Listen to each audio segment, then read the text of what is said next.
Hey guys, it's Jillian Reville here, and Dave is here tonight, and I'm going to be doing some food prep.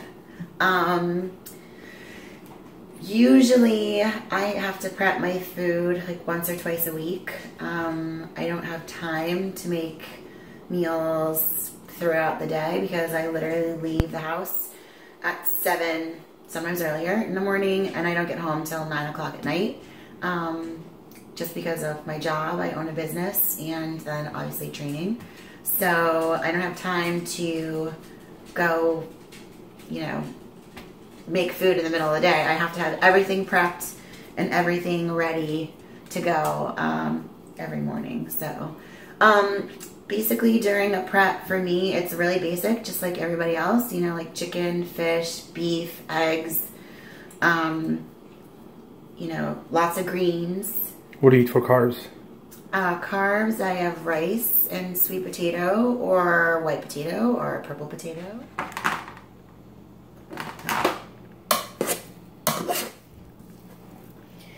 And I had never put spice in my rice until I watched one of Evan's videos. And he does a lot of, on his YouTube channel, he does a lot of like cooking tips and shows and stuff like that. So one of his YouTube videos was about spicing up your rice, which I was like, what? How did I never think of that? But I just put the rice in the water and then throw the spices in, mix it around, and it's awesome. You can use like tons of different spices, and so it's great when you're dieting and everyone eats plain white rice, but it's nice to add a little spice to it. I don't do brown rice at all. It doesn't sit well with me. And being a colon therapist, I'm very conscious of my digestion. So no brown rice. That's not on the docket. And of course, Willie is here, hanging out with us. So in all my last meals of the day, I add a mixture of green peppers and onions together. So that's some of the first things I'm going to be making. And then the zucchini and asparagus I broil because it gives it a char. If I had a grill, I would use that, but I moved recently, so I don't have a grill yet. So the oven it is. And then I've got mahi-mahi. Even though I don't bake the chicken, I always bake my fish. I eat mahi-mahi. I cannot or will not ever eat tilapia. I'm a little fish snob. So I figure if you're going to eat fish, you better eat something you like, and I love mahi-mahi. So it works out. That's part of my plan. I used to, back when I was prepping in 2013, the last like 4 weeks into a show, all my meals would be fish, except for my first meal. Oh boy. So it would be 5 meals of fish a day. Awesome. I actually didn't even mind it. Really? But yeah. Now it's not like that. At least not yet. We'll see what I have to do. We have 5 weeks left.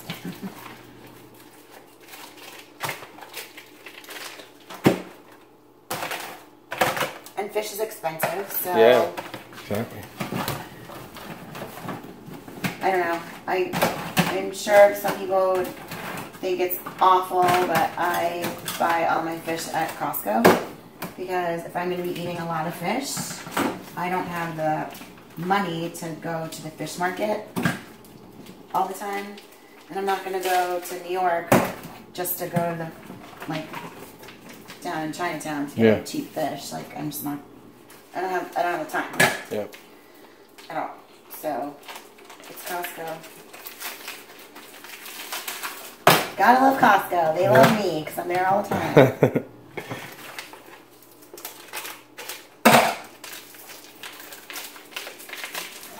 All the chicken goes in the crock pot because I don't have time to like wait for that to bake as well. So I just get it all done at once, put it in there, and get it separated tomorrow. And the rice I already made earlier today, but I'm just gonna package that up later. So, just talk about all those food prep company and what do you think about that? I think for some people, food prep companies are awesome. I personally would never use a food prep company during a prep. I understand that a lot of companies are reputable and they weigh everything out, but quite frankly, I don't trust anyone to deal with my food in a prep. It's way too important. I can't control my physique, meaning like my genetics. Only things I have control over are my training, my diet, and cardio. So like, why would I hand that over to somebody else? Especially, maybe in the beginning of a prep, it would be different, but towards the middle and the end of a prep, I would never just give my prep over to someone else, have someone control over my food. Like, no way in hell. So that's a good point. But I mean, a lot of people use them, and if they're sponsored, that's awesome. But like, for me, it's just not something I would use during a prep. Well, it's not even a question of sponsorship or money. It's just, you just wouldn't do it. And like some people don't have the time. I make the time to make all my food at once. I don't have that much time. You don't have time. I make it. Yeah, exactly. I make the time. Yeah. Gotcha. But, cool. Even in an off season, I don't think I would use a meal company prep. But because I like to actually make my food, then I actually am not stressed out about making food. Gotcha. So. All right. Well, thanks for showing us. Yes, thanks. Okay, so tell me, one thing I've always wondered as far as competitors is what are they doing when it's the time of a show, actually, in the hotel? Because a lot of times there's no kitchen. Right. Sometimes there is a kitchen. So what have you done in the past when it comes to showtime? I've traveled to tons of shows. I think we were talking earlier, like the New York Pro will be my like 36th or 37th show. Wow. And half of them are pro shows. It was like half and half. Wow. Every time I've traveled to a show, I always cook all my food first. I freeze it, and then I bring it on the plane with me.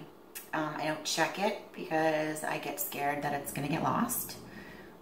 If it's checked, I don't have control over it. It's like most girls, if you fly, you put your suit and your jewelry, and if you're in figure, you put your shoes like in your carry-on. Yep. Because if your bag gets lost, at least you have your suit. So I literally carry on the plane my entire thing of food. How does that fit? I pack it so well. I've got it down to a science. Everything is frozen in like a specific form, to shape, to fit into my cooler. Wow. Yeah, it's a lot of prep, but again, like I wouldn't go to Whole Food and like go get chicken. Yeah. Like I can't do that. Yeah. I know a lot of people, make food in their hotel room, like bring a hot plate. I always bring, I have a small rice cooker. It cooks like 2 or 3 cups of rice. I bring that with me. When I've done the Olympia, I didn't stay at the host hotel. Just like most athletes don't stay there. I always get a hotel room where I have a full kitchen so I can cook everything. Nice. Because I usually, at both Olympias that I was in, I went out on a Tuesday. So I was able to go shopping and prep all my food there for the whole time. So it was a lot easier. How long does it take you to actually, if you fly somewhere and you bring all your food, how long is the food prep taking, ballpark? Probably like a couple hours. Oh, that's not bad. Yeah, because it's basically like chicken, fish, beef, and sweet potatoes. Gotcha. Because I can bring my rice and cook it there. Yeah. Okay. It's not so bad. It's not too bad. Yeah. It seems worse. It's not that. Yeah. What do you think about It's not that bad. Okay. All right, Jillian. So I want to talk a little bit about your incredible routine that you're very well known for. One of the nicest things people are usually saying about you is that your stage presence is very very, very powerful, and your routine is always so entertaining and stuff. So I want to know a little bit how are you that way? How did you make them? So are you just a talented dancer? I mean, I know you were a swimmer, but tell me a little bit about the routine. And I was never ever a dancer. I took ballet when I was like 3. Okay. Literally when women's physique came about, there was no real guidelines to go by. So I was fortunate enough to be at the same gym as Michelle Brent, who has been bodybuilding forever.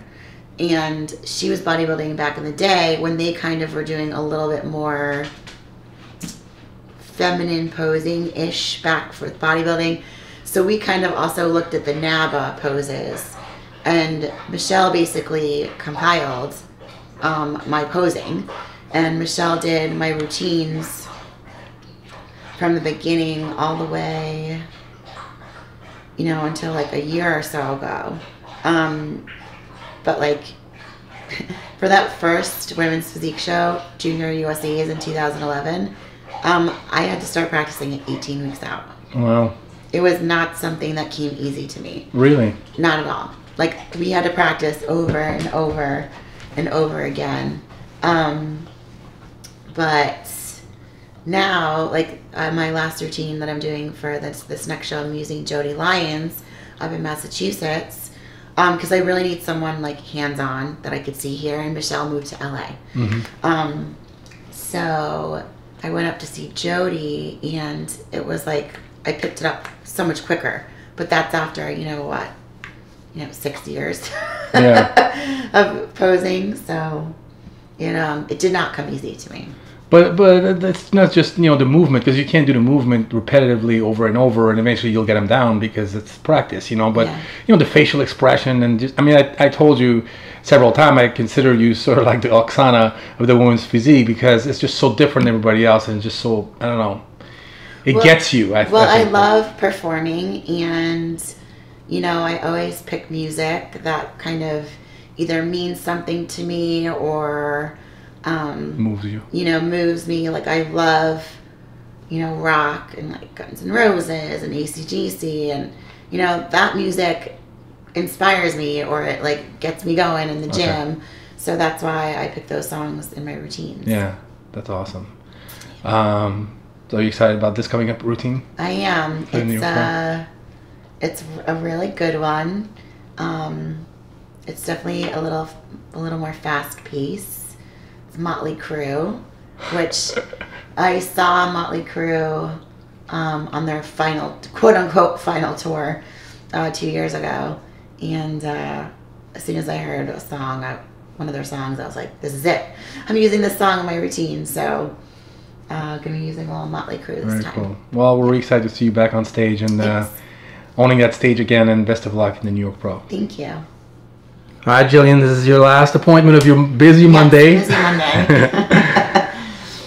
This is Barry, and I've known Barry for quite some time, and he's been working on me. I feel like it's been for almost, 5 years. Yeah. Wow. Yeah, it's been forever. We were just talking about how I actually met Barry because someone sent him to me as a gift, and then since then, Barry's been my man. I've seen him once a week, almost every week. Wow. Since then. You're a faithful client. Yes. Through my off seasons, through everything. As you get older and as you're training harder and lifting heavier, things tend to need more work. So Barry is very diligent in helping me. I try. Yeah. Barry, talk to me a little bit about your business. And I mean, you help a lot of champions. You help, Jill and John De La Rosa, Swan, a lot of people from the East Coast. So talk to me a little bit about your business and when did you start? Let's see. I started about 2008. Okay. Again. How did you get into this line of work? I just messed up, huh? It's okay. Go ahead, man. This is live TV, man. How did I get into it? Well, it started off actually. I had a few injuries back in the past where I was a little hurt, a little banged up, and I ended up getting massage therapy to touch things up. And my girlfriend's sister, she actually, she's a massage therapist in Canada.